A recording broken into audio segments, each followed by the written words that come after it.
Okay,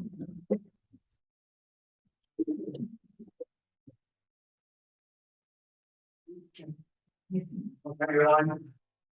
Now, the board is meeting at the 12/1/2 roll call. Mr. Conrad. Here. Mrs. Grandison. Mr. Post here.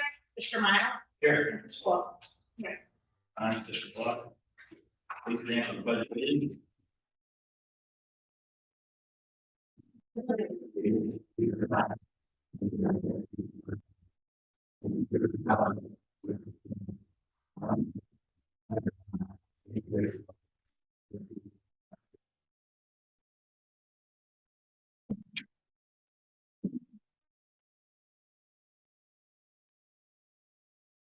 Do accommodations here. Yeah, we want to thank Earl, Gary, and Joan Scott for their donation to the baseball backstop. They donated $17,600 for the backstop. And Earl was known to by Earl now. He was a student. He went by Gary's system. He's went by Gary. But he's so happy to be able to help us out with the backstop. Thank you to the following businesses for their donation for the high school PBIS, shows Dairy Queen, McDonald's, food training program. Also we want to roll fund by department of $10,351. And we also want to thank Lois and Don Remus and for $10,000 for the high school for the school equipment and new lighting. I know that Laura Cotton has been working very hard on the new lighting and sound system. And Lois, you and John and your family with your donation.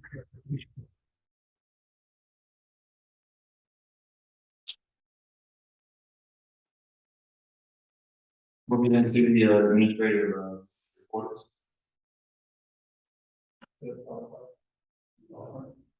We'll go with Alton Telehealth first.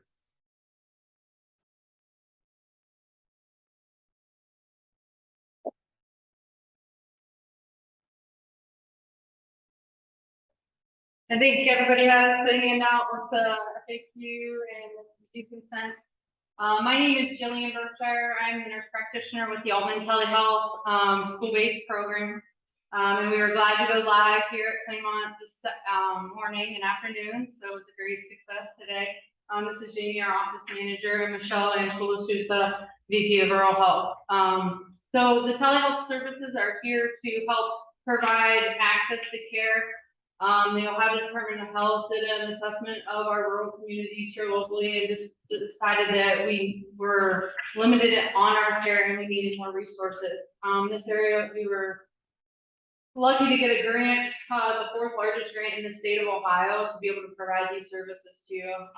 So what the telehealth services does is it allows me to connect with your students and your staff through a virtual visit. First, a little participation needed. How many of you have ever had the struggle of trying to get a sick child to a doctor's visit in the middle of a workday? So ear infection, trying to get there. Will the doctor have an appointment? If they don't have an appointment, how do I get to STAT care? How do I get to STAT care when Johnny and Susie both have practices on opposite sides of town? So it all gets very stressful and complicated. We're trying to really reduce that for families and make it as easy as possible. Second, how many of you have ever experienced a telehealth visit? Okay. So if you've ever experienced telehealth, it's kind of like, and if you haven't, it's kind of like a FaceTime visit, but with your doctor or nurse practitioner. We're very fortunate that in our situation, the student, the staff member will come down to the nurses. The nurses will then take vital signs, ask about the complaint, and then if it's a student, they'll reach out to the parent and decide if they want to be seen for this visit or not. From there, I connect with them. They send stuff to our office. We all coordinate it. I connect with them through the virtual platform, and then they help me do an assessment. So we have the capability to use a stethoscope to listen to heart sounds and lung sounds. We have an otoscope we can see in the ear. It's been really great educating families because they can see the same picture I can of the actual eardrum. And here's what an ear infection looks like, or no, this is just allergies. No, it's completely clear, no problem. And then we can also look at rashes and different skin abnormalities. We have this scope that looks at that too. So it's the gold standard of telehealth. It's not just your FaceTime chat visit. We're doing a full assessment. Okay. So our goal with telehealth is that we can make your healthcare for your staff and students more accessible. With that, we had our consents, and Mr. Cottrell brought up to us that some families were concerned about some of the verbiage in our consents, that it made it sound like we were trying to exclude families, which absolutely is not the case. So we actually changed the consent form with that request, and we were able to get those out and printed along with the FAQ today to hand out, so that you guys will be able to get those to the parents and the staff as soon as possible. And a copy of that is in your packet. So Yeah. when I take a look with Mr. Ren's help, we were able to update that. Hopefully, verbiage that you all find. Yes, so there's the option to opt in, with, care with your presence only. And then there's the option if you're, employed by someone where you can't miss a meeting or you can't get out of what you're doing to be a present visit, your child will still be cared for, without your presence. So both options are there. And then if you don't want to participate telehealth at all, you can fill out the form and send it back to the school so that there's no additional concerns about that. And then the FAQ answers a lot of questions about that. Does anybody have any questions about the telehealth program? Thanks for doing that. I think it's better understanding for the parents on which way they'd like to go.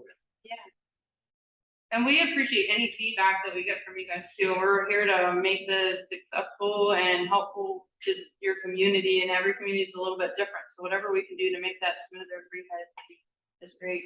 I will tell you that you guys had the most successful day one. You had 5 visits today.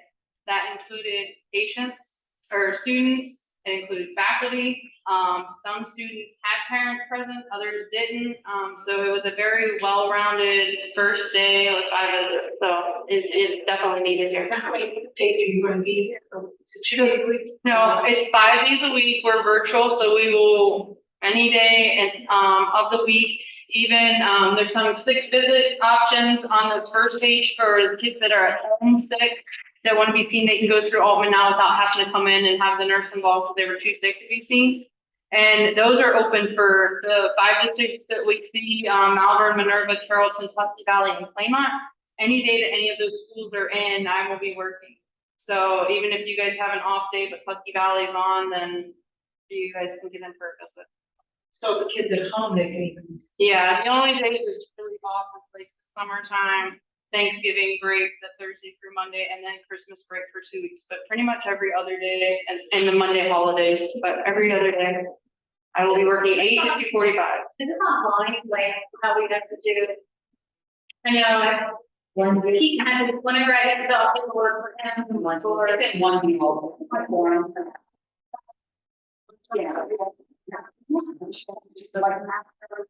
All, people had all filled that out, we changed the one box for the gate, the third option. So I think that's why we're sending this back out, just to be, so any of the parents that maybe were thinking they don't want to at all, they have the option, it's a little bit clearer. Yeah. I go, where before it was like, do you want the parent present or not present? Before it was like a yes or no, did you want the visit or not? But this added the option for parents to be involved, like they always have to be It's like outside. a 3 options. So give them some of someone has to get it on, they can do something with them, but they've already done.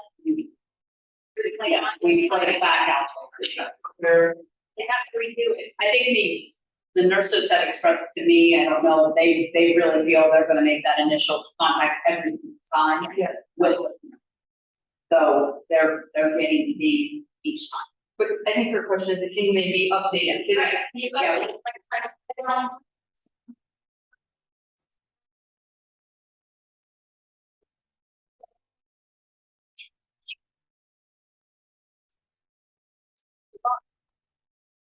I don't think so right now. They're doing it, the nurses are doing it each time. We have people that do. Yes. Because once it was complete, once it's in that communication. Yes. So it's not, we have to reject the, I have to reject the whole form. To reject everything. Next year, it will be required for all of the people. So the letters. Required to be issued for questioning if you're also, if you're any different, you no first time, want to choose, and yes, this is the, they refill this out. Already done it, right? Yeah. Some parents that are coming to you and fill out the form before they reach that. They have now maybe. And then when they actually get into it. It's real. So, you know, maybe I'm a parent that like, oh. Good to do, yeah, right, you know, and then, I mean, the person feels, so, you know, be like, you know, something there, I don't know anything about it, right? Now, day one's in, and then she goes home and she's bombed out. So can I then join the program? And that's why we have, you know, we're updating the forms at the request, but they'll always be available from the nursing staff. Where they can print them out and they can either hand them to you when you come in, or if you need them sent somewhere so that you can fill them out and get them back to the nurse, we're gonna do that. Okay, because I think it could be a new program, we had a good participation, but I think that you're going to see when winter comes, you know, and be the nurse, every little Johnny and Susie has coughs, pimples and stuff, and you can't get into your nurse practitioner. I think that this is going to even be a bigger help to not only our students, but our parents and our staff, so that we're not constantly spreading the same germ around 365, you know what I mean? So I think some parents might change their mind. Because by word of mouth, if it's a good experience, I think it's not really. Yeah, and sometimes it's too once you're checked, you may have a kid that's never sick too, so a Yeah. couple years since they're sick, that doesn't seem like I really need it until they're sick, and then it's like, oh, okay, maybe I do, I changed my mind. Yeah, it's the form fit. What is added to the we have a days a week. There are Monday through Thursday, like 9 to 2. Friday would be, our nurse set up at Jillian. We think it's better. Yeah. Yeah, and, Amy and Courtney both did a visit today too. Those, services today was, district wide. Yes, Oh, I don't think we had any at the high school,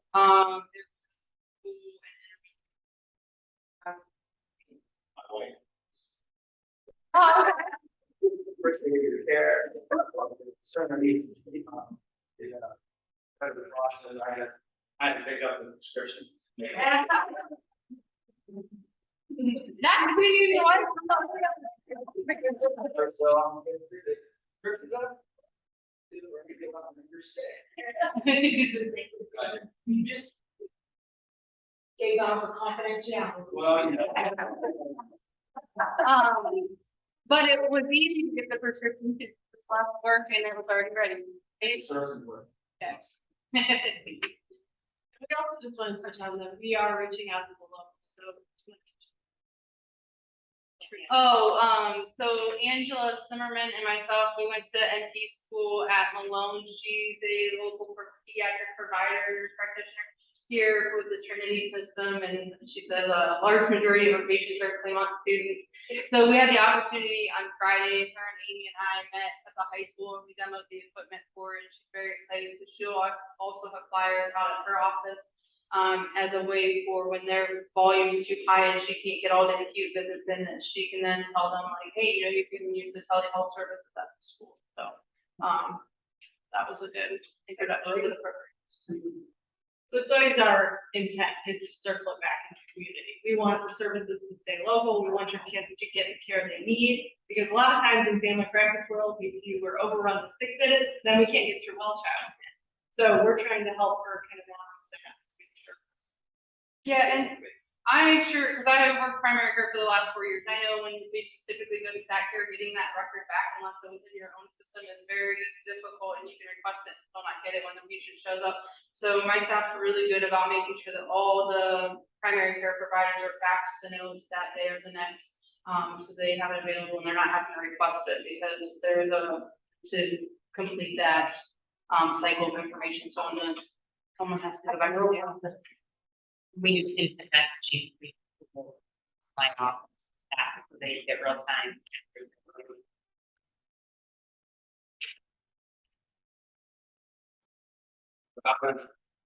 Should come under my gang. How does the follow up?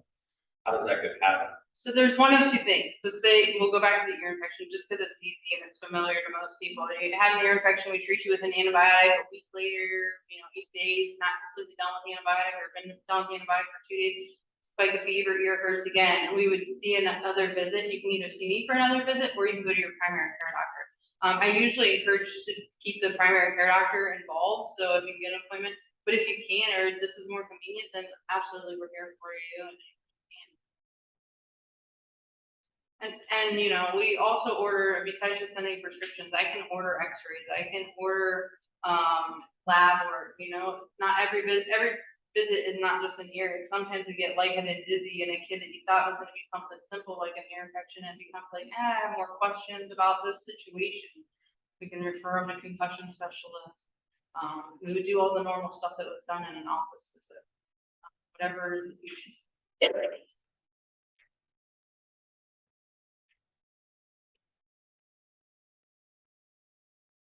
Thank you.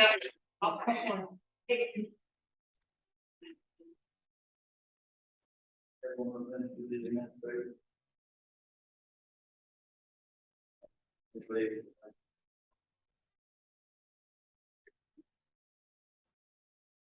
one thing.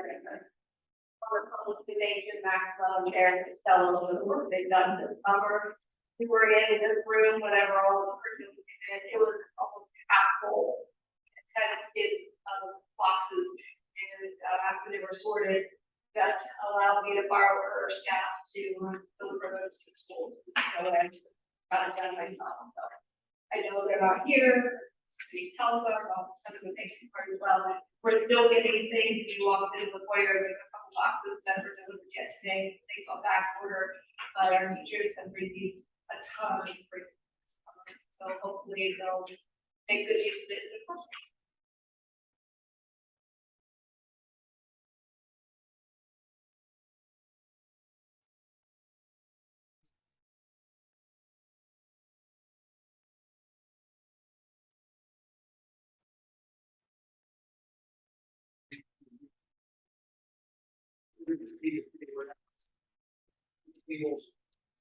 And hopefully they become is larger or the adult handling is larger. So the price fair brings light to some of the.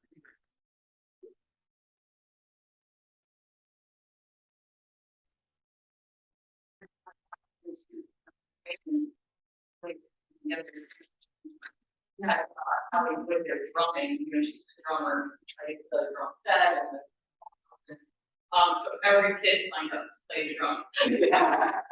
So maybe next year we can have. Yeah.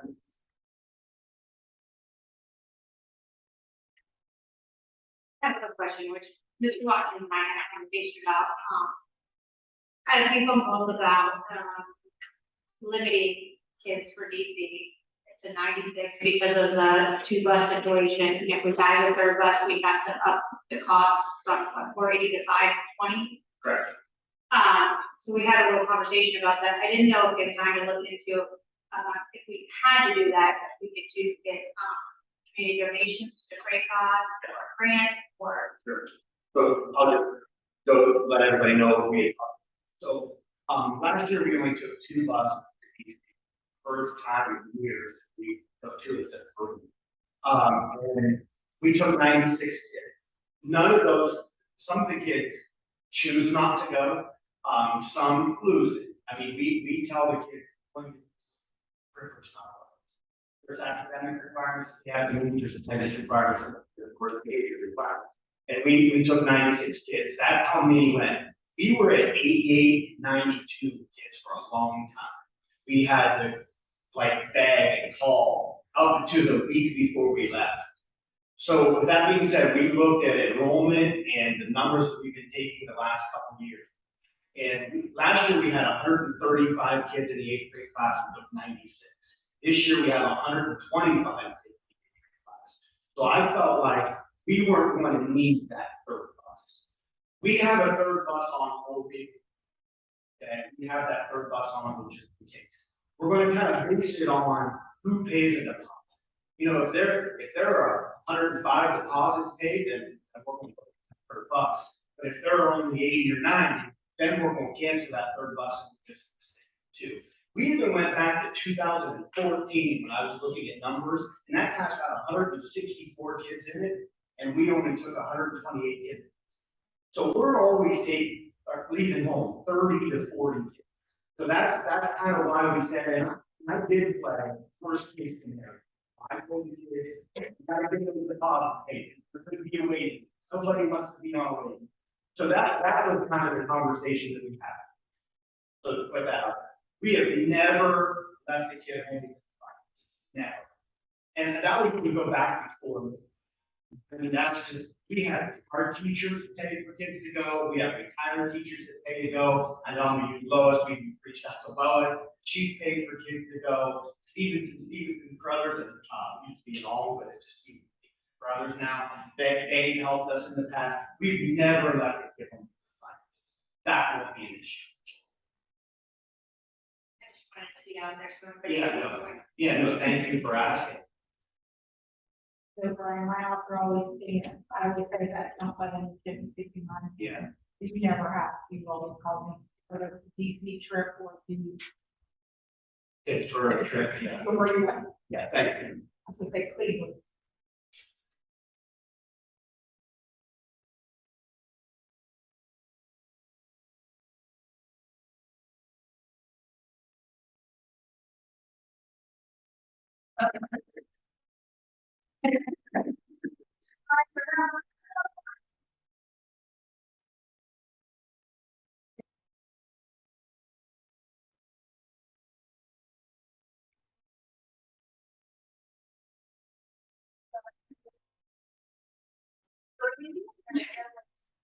I want these answers figured out.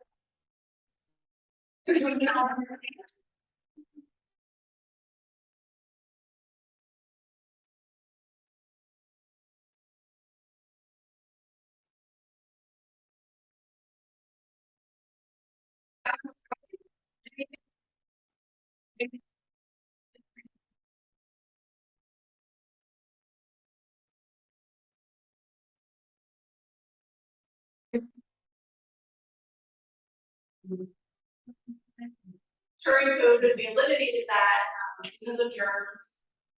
We are in our state review. That's it's best to aggravate with all for students. We're getting this. I think that's going well. It's a little trying, but that's like anything at first, and all their things is not down.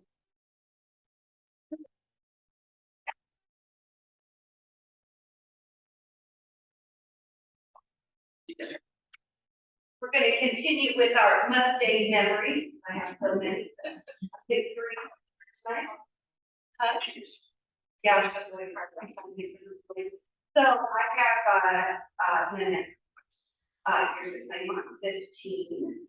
And her best memory of Claymont was beginning the hand drug program with Jim Howell and Carson Schmidt. So that was a good one. We have Sarah Battershell, here's a Claymont 9. And she said, my best memory is working with my team and also love doing the skit together. We will miss our primary staff when we move.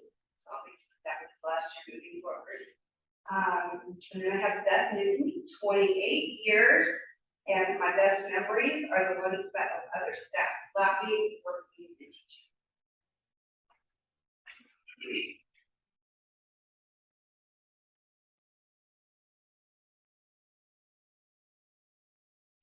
Number here.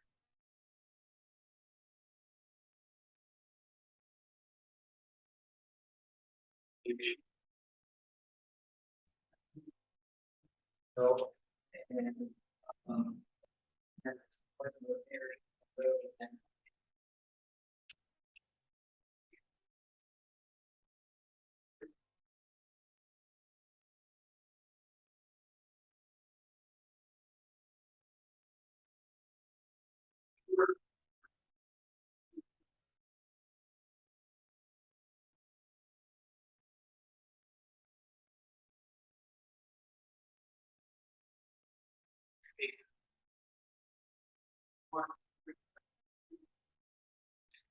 And which is interesting.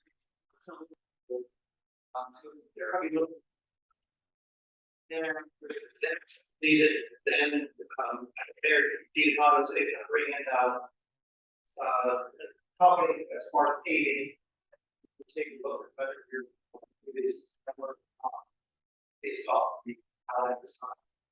Road, it does slope right to our sidewalk, right to the building.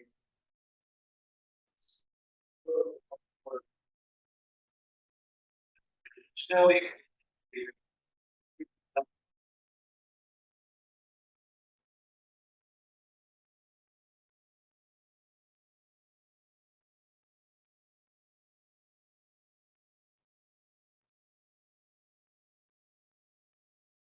Stuff are drawn. Entryway. There were, In our packets, that was the other thing we discussed, really the different options that laid out what we felt was the best, options for each of the buildings, so we kind of agreed that we feel like we're ready to move forward on, middle school. We kind of didn't really like what we had proposed, so we're kind of going back to the drawing board on that, and we still have to work to do at, Claymont Elementary. We're not ready for that yet. So, but, I think what we will discuss with Mr. Buckin is to put the interior doors back on the gym. Remember how we used to have 2 sets of doors a long time ago in the gym area, and possibly using that as a holding area, you know, holding area. Because then at least it is, you know, with level, they're not.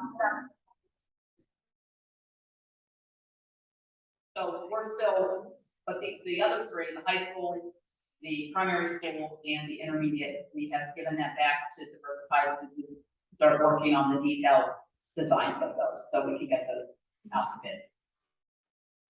and the goal is to go for bid in January, and for construction to be in the summertime. So, for whoever does that project. The goal is to accept them and move forward between their own look. You're looking at They're all the posters still there. Yeah. And, you know, if you're in that building, like, well, you're only on the first floor stage. How about that? Too. And I think on that, that's what we're doing. We're not, that won't be sent out for design. That's just really, like you said, the framework is already there. Getting bids on the door. Doors are gone. Doors are gone. They'll solve it. Solve a couple problems there. It was brought to my attention, we have a back problem across the street. So what, in regard to, Greg's email, There for 20, so Okay. it's been, what can we do? I guess my question, what can we do? Can we do anything? we have put that tubes in. I've had experts here over the years. We have, we lock all of the doors, like even we tell the custodian doors from the hallways into, say, the auditorium area, the gym, making sure those are closed at night to try to figure, maybe to help try to figure out where are they coming in? You know, if it's consistently in a certain area, we could narrow our search there. There are literally, you know, that building is old and there are a lot, I mean, what the experts have told me is they can come in any little crevice. We have so many open crevices throughout the brick in that building I don't really know how to fix that with any, I mean, to be honest, I don't know how to do that. I mean, we've done some of the obvious things. They told us, always comes it's August timeframe. It's about the month of August, and then it's about a month's timeframe, and then we don't really have the issue. And it dies off. Yeah, The one thing though. but they come back to the same area.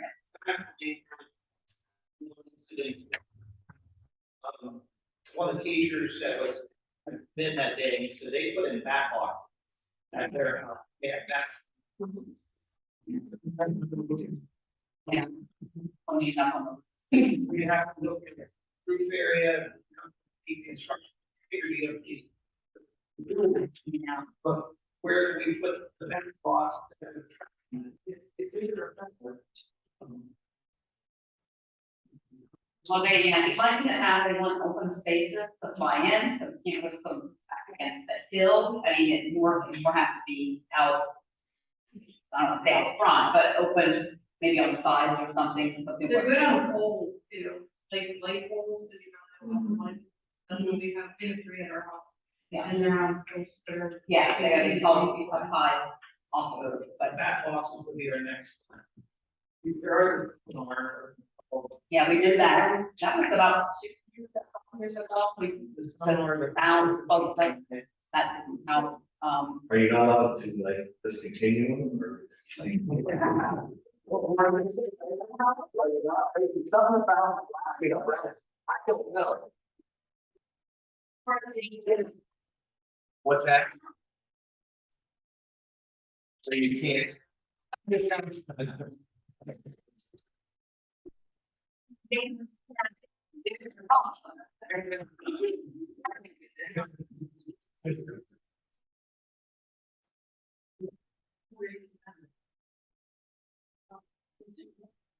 Right, right.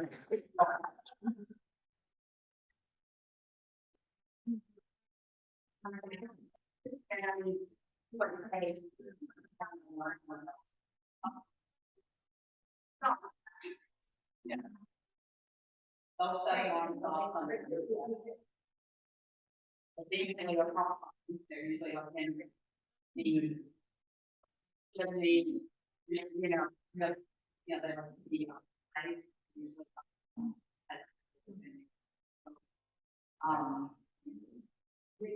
That is fine.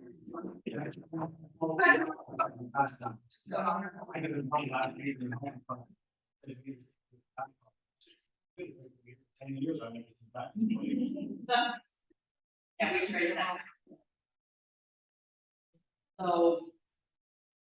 Things like we keep trying to. Then become a health department issue? I mean. They have come, I mean, the health department called, I told them what we've done, and they said, we'll, we may get back with you. They have not. They've been here, last time they were here was probably 2 or 3 years ago. Saw what we did, and, they didn't really cite us or do anything. As long as we're trying. Yeah, we are. To the dropping. No. I don't know if you've ever seen dropping. Have you seen dropping? I've seen droppings outside, that's where we were trying to, binoculars out at twilight, looking at the, trying to find out where we start going. Yeah, well.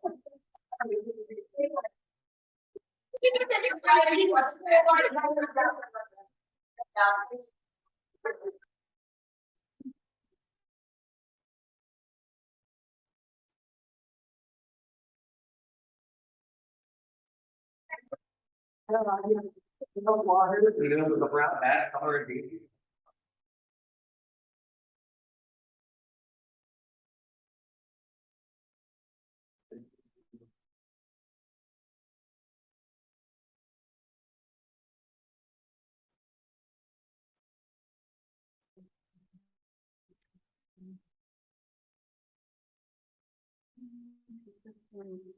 That's what yours is on this one, right?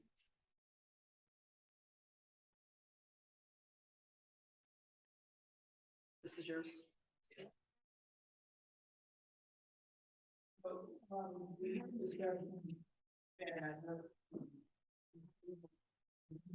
buildings and where we are with the district. And last week I met with the middle school students at White House. And then high school, I met with some class officers who I met with there. We had some good conversations, but as I ran through the numbers as far as where we were between last year and this year, and as I told kids that, you know, through the discussions, and we'll go through this as far as what they view and where we are with our numbers, and they have some perspective to share. But at the bottom total numbers from last year, we had 1997.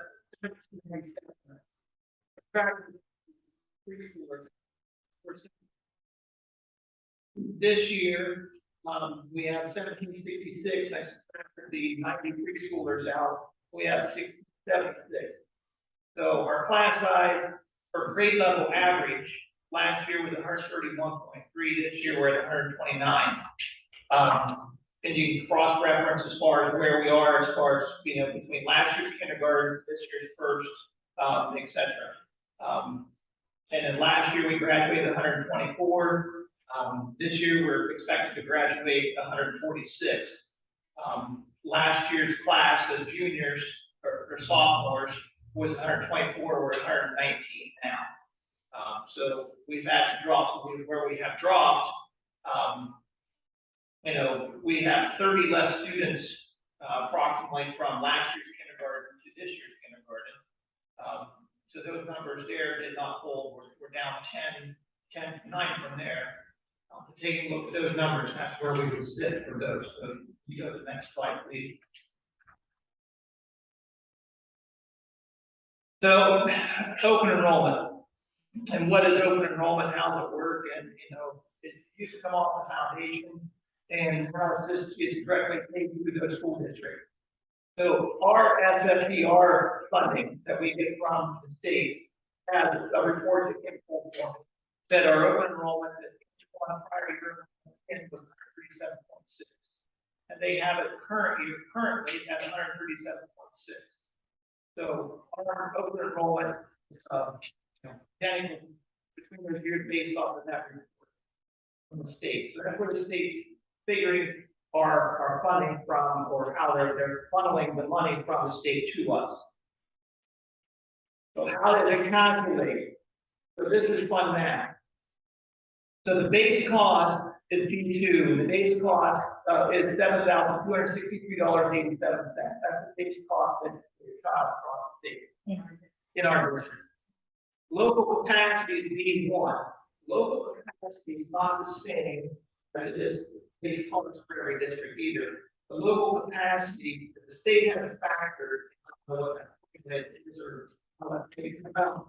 they say should be able to pay $2,190.15 of the scholarship fee. So that's your local money that they say you should be able to come up with that amount of money. So how does it come about? So how does funding come from us, before us? So if the state share, or state share of the base cost, if B2 minus B12 is greater than B2 to times 0.05, then B2 minus B1 else B2.05. Yeah. So basically, if taking the math, B2 and B1, it gets us $65. We get in put it over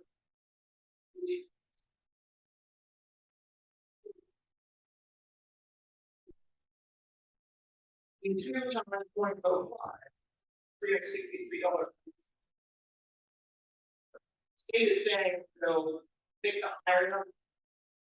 The higher number is out of that formula would be that 60.226. So what do we get from the state? We get from the state for Claymont resident $7,263.87. We get from our own student $65.72.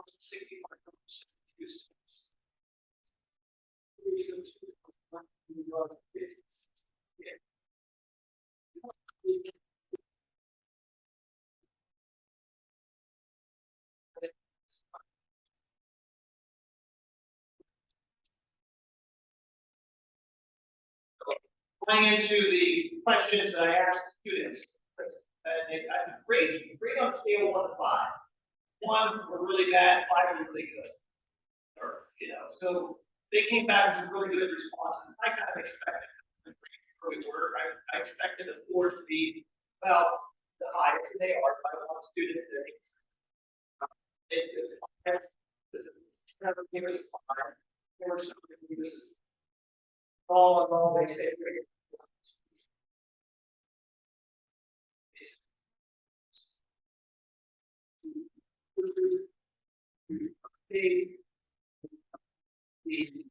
The classes, we have some rectors that are available.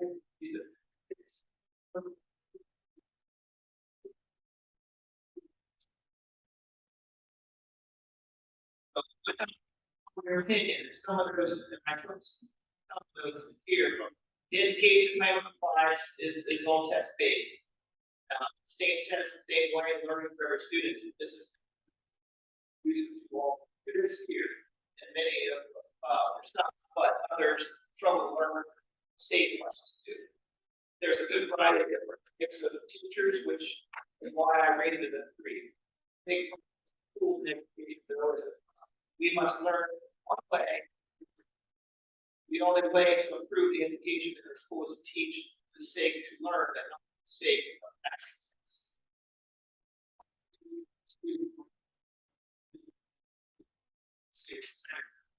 I'm grading.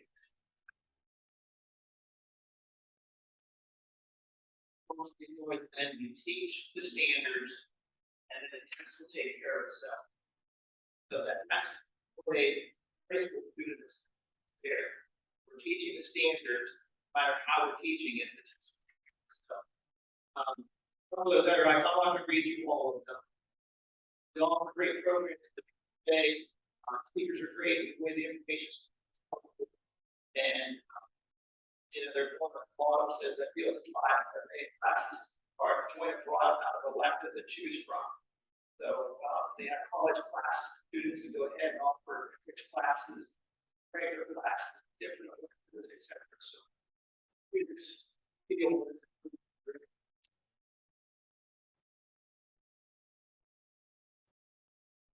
they are with their roles. We didn't have students who wrote home to us. They said, we're pretty creative. We're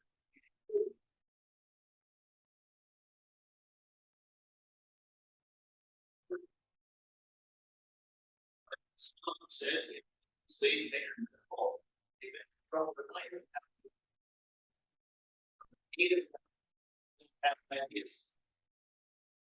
But in your opinion, what contributing factors do you feel that students leave the school system? Why they leave is because they feel that they're here and don't fit in. I think what factors students leave is because our sports teams. They don't have the team, they have to make way of sports better, and they can leave it pretty easy. Some don't, they want to be both. Sports was resolved through all of this. Whether bullying is another one. The kids feel that they're bullied at school, stands up there, choose to take them.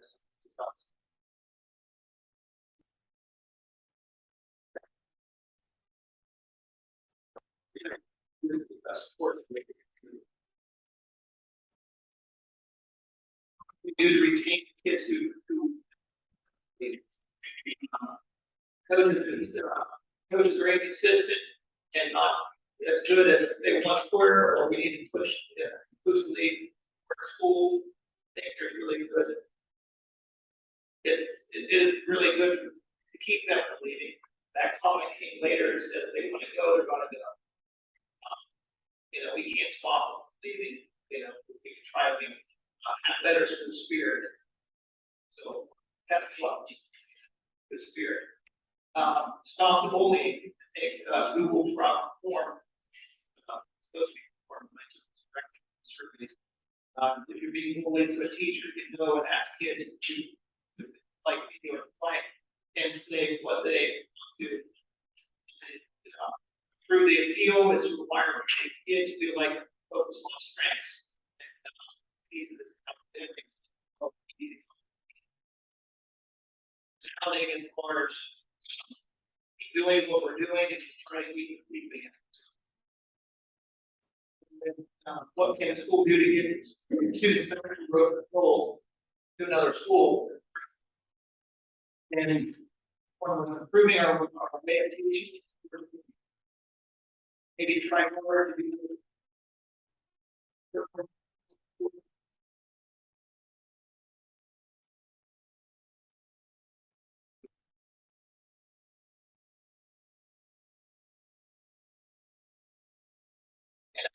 Question I asked, was it you think where you come back to the area? I gave a little bit of history lesson with this one too. We used to be the play capital of the world. And we had plants all over the place. I said, you check me, but I said, I do believe in the sewer system works, right?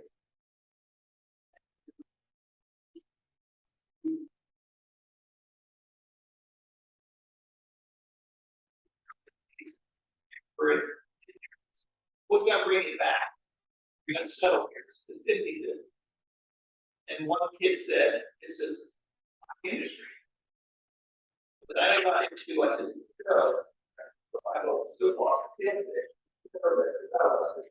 add 300 to 400 to 500 jobs in the next 3 to 5 years. Did you know they have engineering jobs, they have marketing jobs? You know that they're probably they're one of the larger leaders in our area. Yeah.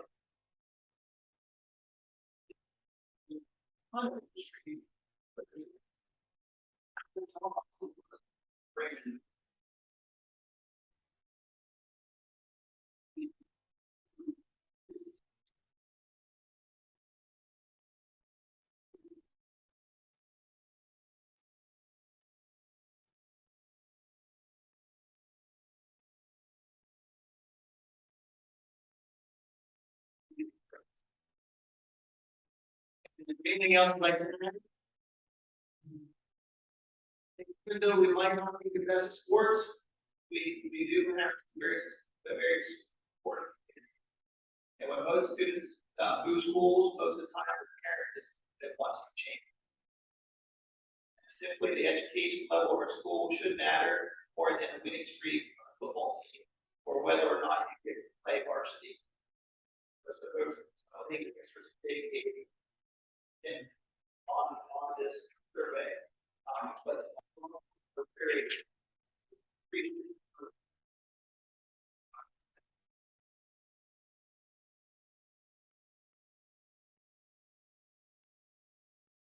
kind of joked about the first volleyball game.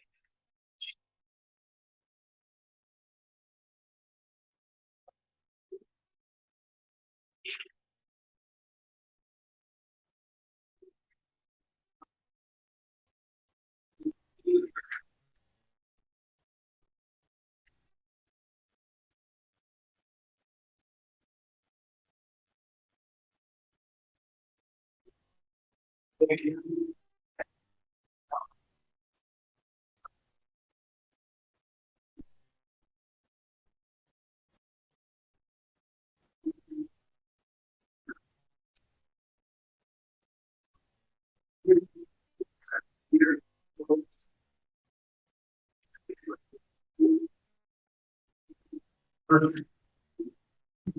Our folks want this instead of happening, said, hey, the first responder, here's the class today. Stuff like that, those kind of tracking kids. They are to do a very good job of being public on Facebook or rolling out something we have to highlight. But I think we're taking tracks that regular courses and individual classes to credit the school.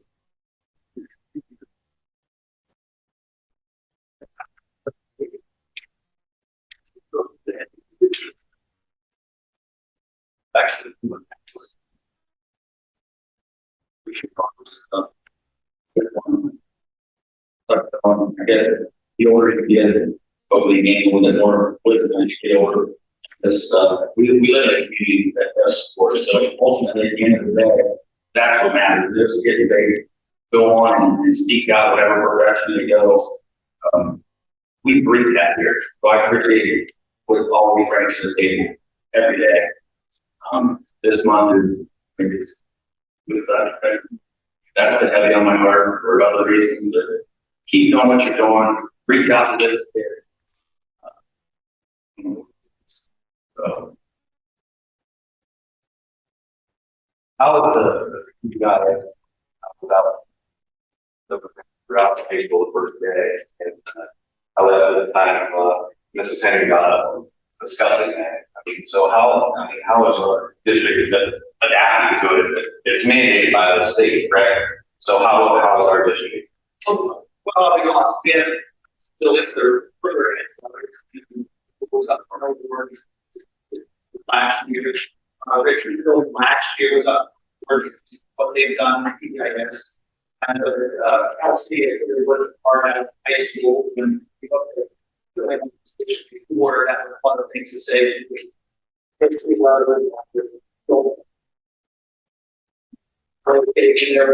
she's at with primary building right now.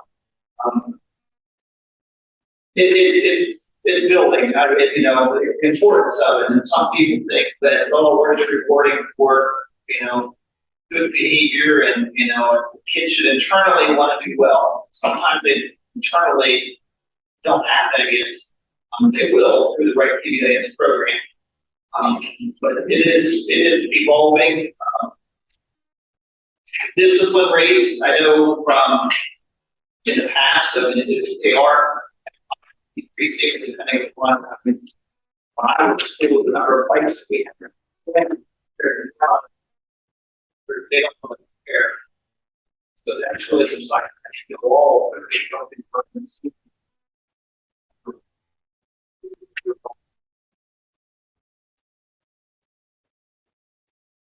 you guys have anything else you want to add to the PBIS program?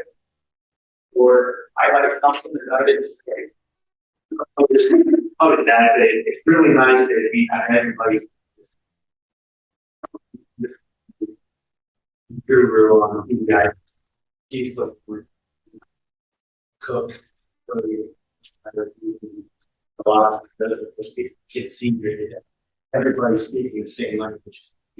Huge.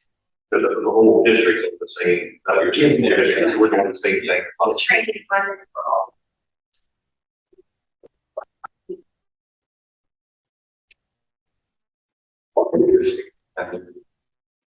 Maybe the school district, I mean, how did this come about?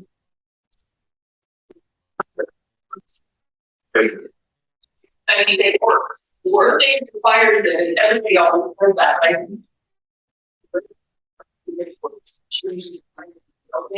It changes the way everything feels. It makes kids feel good about themselves. It rewards them recognize. It's not really a reward, it's just a recognition for you doing the right thing. And it matters. I mean, Chelsea has done a great job of rolling it out at the high school. And high schools are particularly tough to get PBIS going in. But I think our staff is starting to see the reward. Just consistently talking to kids about doing the right thing and taking care of our school and being good citizens. That's combined with the leader in PBIS. Our building feels different this year. We kind of went over the top, and you know, obviously there are so many things that happen, but I just think that when you stay the course and doing it, it's like it works, and so I think they thought it like it was really a big practice that was working, and you know that it was difficult. It really did mostly Could be something as simple as yesterday it was skipping down the hall. And today you stop and say, hey, I noticed you're not skipping today. Good job. That's simple positive behavior for your portion. You notice I wasn't skipping. So it doesn't have to be something huge and extravagant. Knowledge they're doing.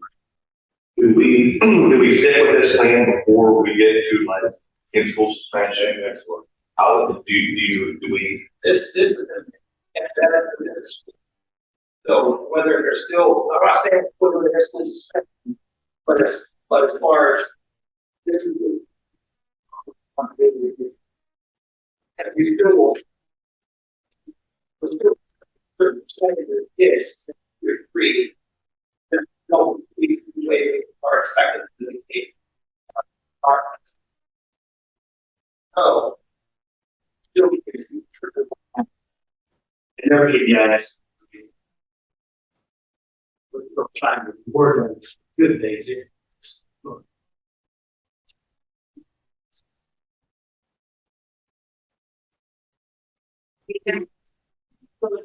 Like a pyramid, the bottom tier, everybody gets this, and then you have a smaller group that it gets a little bit more support because they might need that. Like, if you have that little point at the top, that really is targeted for some of their behaviors. But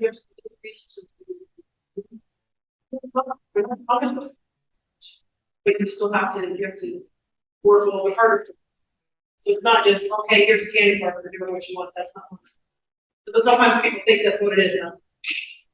I mean, nowadays, it's just, you know, me being a black and white person, the discipline, instead of bringing back the paddling, the wood, you know, we don't, it's out of the district, we don't paddle anymore. We don't discipline by that, so we talk students down and. Well, there's some consequences built into that. It's not just. There are consequences for behavior. You don't have to handle it. It's not just, we're only just doing a good bit more of the rest.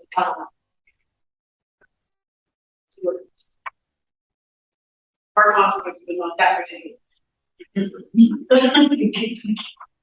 By the way, that's been going since October 2012. I made the last time we were. But thank you, you know. Okay, thank you.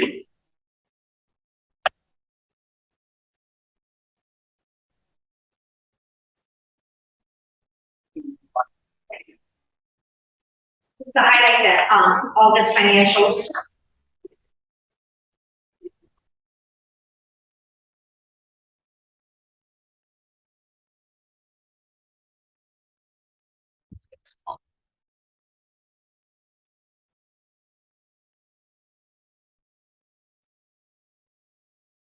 We'll just start at, I'd rather stop a minute. we're up and running with we're converting into a new accounting system mandated by the state, because the state's going away with our old accounting system at the end of this year. So we got 3 days to learn a whole accounting system, and so it's been a struggle. It's been a lot of hours, a lot of work. So I think we're heading in the right direction. Turning off our hold here and then next week, and going slowly in the move. Yeah. I can't get my, But I can't get to minimize the screen to get out, but. for When. doing all they can to learn to get. I can tell her. Yeah. She's put in numerous hours here and a whole. There. Lots And get the extra. Okay. jumping in and helping her, and I've been doing those, trying to learn those systems. So, Yeah, I had it. I know we still got some quirks going on with kiosk and ASOP, and we can completely convert it over. We're in the midst of it, so some are still doing some primary for elementary and elementary for primary for week balances, where we get their guys like strong this year. So, but just to touch on the financials then for August. General fund revenues for the fiscal year, we're 2 months in now, we're slightly higher than budgeted. The projected right now is at 17%, and we're at 21.27. That was mainly because of the second half property taxes were received in August. So able to use that money rather than, and leaving some of the our foundation money in the STAR account right now to get some interest built on that. And then our expenditures, slightly lower than budgeted. We're at 15.2%. 82% of that is salaries and benefits. We had a premium holiday for the month of August, so we didn't have to pay out all the insurance, so that helped our balances on that end. So total revenues year to date, 4.6 million, with total expenses of 3.3 million. So right now, we're at a surplus of 1.3 million, with a true days cash of 140. Like I said, and that boost with the property taxes, since it's only paid out twice a year. This is our time, we'll see it, and of course, it will get spent down quickly. As for funds for the month of August, we had $38,287 in capital outlays. Still working at the boiler replacement over at the intermediate school. And we also did some door replacements over at the auditorium at the middle school. So the balance right now, between what was already spent and what has been encumbered for ESER 2 is 170,000. Right now, they're sitting in the categories for supplies and capital. ESER 3 expenses, you can see what we spent for the month of August there in salaries and fringe benefits, supplies, outlays. We have a balance of $2.9 million that is categorized as wages, benefits, purchase services, supplies, and capital outlays. That's where when we're looking at the reconfigurations of the entryways that will be coming out of that money there. Yep. So our found balances, but anyways, found balances, oh wait, that's August 31st too, instead of July 31st. $8.4 million for the general fund, and for total funds is almost $9.7 million right now. In the last slide, we just touched on the state and federal programs. Again, we have 100 and total reimbursement for all this that came in September is $171,000 from state and federal. And within your thing to approve today, there was a debt and now statement that was had for the project lead away, and I explained we always get the invoices in May for the next school year, but I don't or expense it until that school year, so those dates always mentally at the beginning of the year for those ones. There's a class intent form that the class of 2022 has $34.64 left in it that they would like to donate on or gift on to the class of 2020. So yeah. And breakdown of the appropriations and the estimated revenue that I give here's the initial appropriation.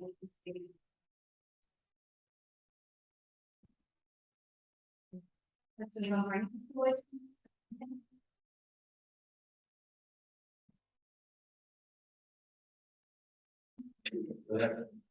We didn't have any public participation.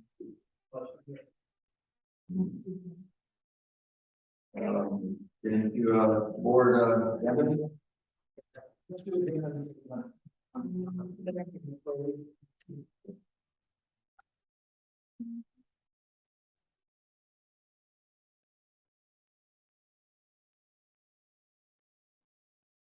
Also, right before item I, with the tutoring services for learning.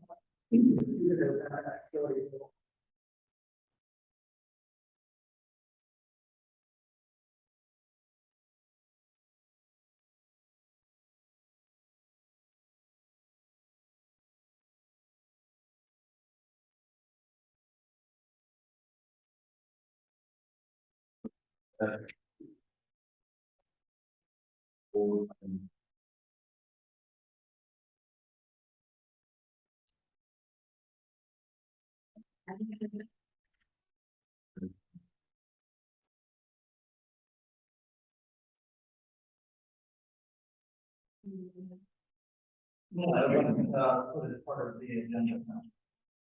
Something you have to add it to, right? Yeah.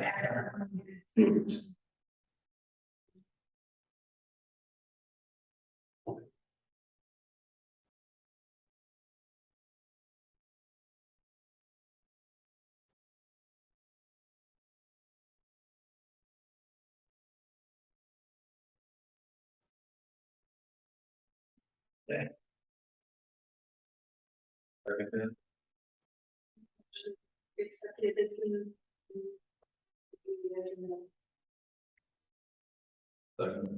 Roll call. Mrs. Host? Yeah. Mr. Miles? Yes. Mr. Cochran? Yes. Mrs. Franklin? Mrs. Wolf? Yes.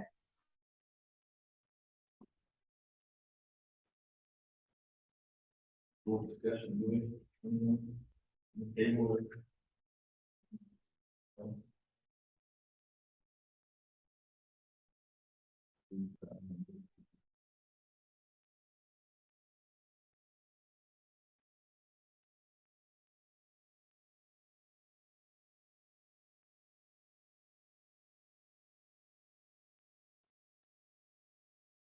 Treasury report.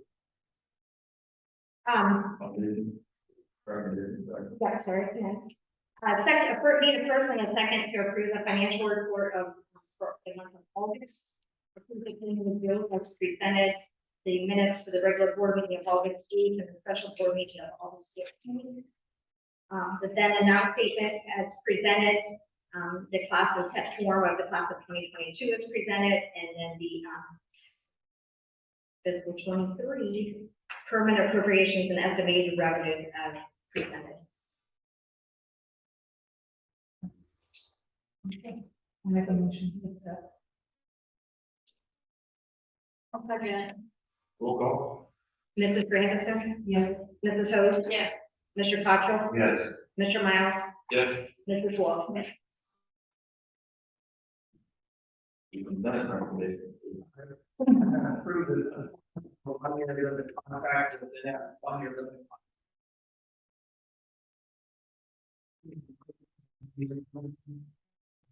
Zero, second wage, that will go to our folks, step zero, and that goes back to, August 29th. We have some overnight field trips for the FFA, Camp Greenham is at museum, and that'll be September 25th and 27th. We have the Ron Academy Supplemental. And the Ron Crawford Days, Kristen Metzger for Days, for Peterson Math, Middle School Math Department Head, and Harris Long for mock trial. Jackie Carpenter, as middle school concession stand worker to be paid a minimum wage and paid to the principal count of the middle school. Also, we have educators, either year one educators. So in that Buxton, we would be key what we want that year, Rebecca Stewart, house order, daily slash, and that is actually here. We would be through the master agreement for the Governing Board of Education Services for Northeast Ohio and the North Coast Shared Services Alliance for the Ohio Substitute Services.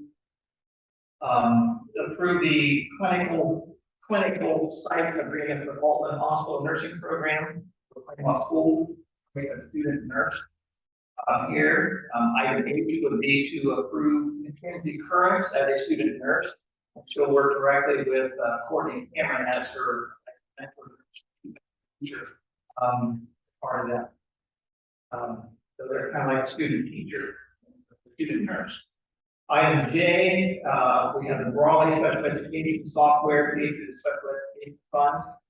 We have approved the purchase of a 2023 3/4 ton truck from Ferris Chevrolet for about $42,950.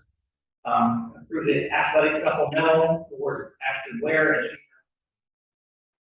approved the unpaid medical leave for the 5 August 25th. Approving. We have some certified staff, certified subs.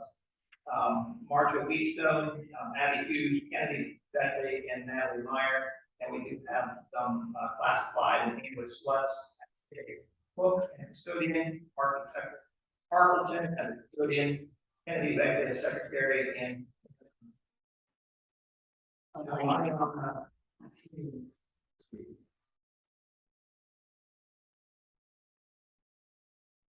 Make a motion to approve the superintendent's recommendation. Roll call. Mrs. Host? Yes. Mrs. Wolf? Yes. Mr. Cochran? Yes. Mrs. Granderson? Mr. Marks? Yes.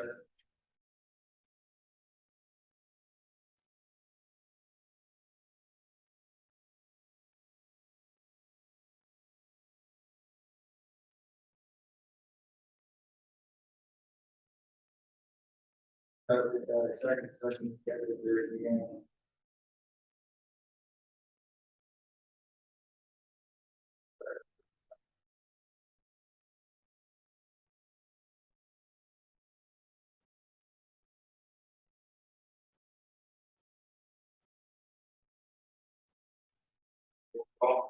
Mrs. Host? Yes.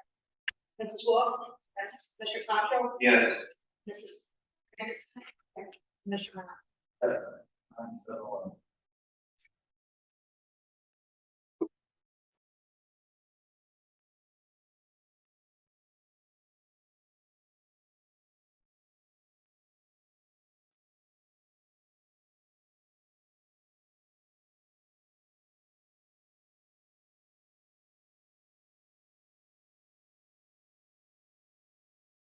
with this speech, I have a second.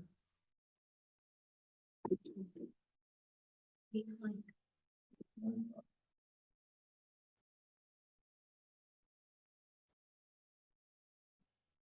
a motion in the second version, please.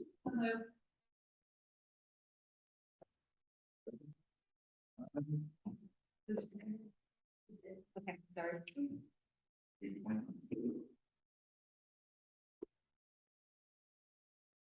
Stop.